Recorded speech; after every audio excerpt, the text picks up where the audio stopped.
नाते ना मैं ये हक रखता हूँ कि मैं तुमसे सवाल करूं। प्लीज कुछ करें। जो मुझ पर गुजर रही है ना, वो तो मैं किसी से कह भी नहीं इस तरह क्यों करते हो? हर बार तुम अपना लॉस करते हो, तो मुझसे भी तो कमा।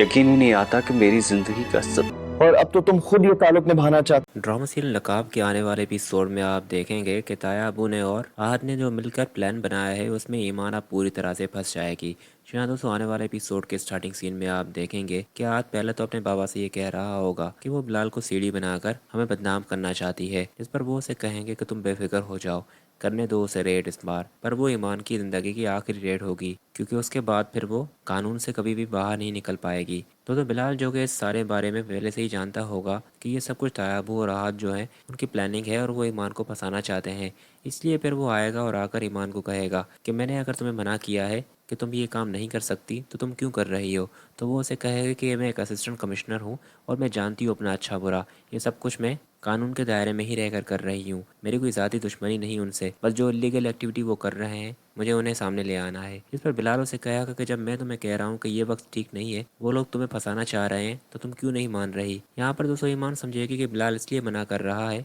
क्योंकि वो लोग बिलाल के रिश्तेदार हैं, वो नहीं चाहता कि उनके कारोबार पर रेड पड़े, इसलिए ईमान उसे कहेगी कि मैंने फैसला कर लिया है कि मैं जाकर वहाँ पर रेड करूँगी। इस पर बिलाल उसे कहेगा कि फिर मेरी मौत की वजह भी तुम ही बनोगी, क्योंकि जब मैं तुम्हें मना कर रहा हूँ और उसके बाद भी जाकर तुमने रेड मारी तो उसकी जिम्मेदार तुम खुद होगी। और फिर दोस्तों यही होगा, नेक्स्ट सीन में आप देखेंगे कि ईमान जैसे ही वहाँ पर जाएगी तो वो लोग ईमान को ही फंसा देंगे किसी रिश्वत के मामले में।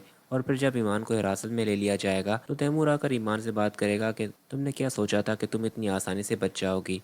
तुम असिस्टेंट कमिश्नर तो बन गई हो पर अभी भी तुम्हारे पास दिमाग वही है, तुमने हमसे पंगा लेकर बहुत ही बेवकूफ़ी की है। पर बिलाल इतना समझदार हो के तुम्हें उसने समझाया नहीं। और फिर तैमूर भी जब वहाँ से जा रहा होगा और बिलाल भी सामने खड़ा होगा तो तैमूर बिलाल को देखकर इस तरह से हंसेगा कि तुम्हारी होने वाली बीवी को तो पहले ही कानून ने गिरफ्तार कर लिया है, अब तुम एक बदनाम असिस्टेंट कमिश्नर से शादी करोगे। बिलाल दोस्तों ये बातें सुनने के बाद तैमूर को कहेगा कि ज़बान संभाल कर बात करो, तुम लोगों ने ईमान को धोखे से फंसाया है और ये सच्चाई तो मैं सबके सामने ले ही आऊँगा। उसके बाद नेक्स्ट सीन में आप देखेंगे कि ताया अबू और आहत वाले तो घर में जश्न मना रहे होंगे। आहत अपने डैड को कहेगा कि बहुत ही कमाल का आइडिया था आपका, अब पता चलेगा कि जेल में रहना कैसा होता है।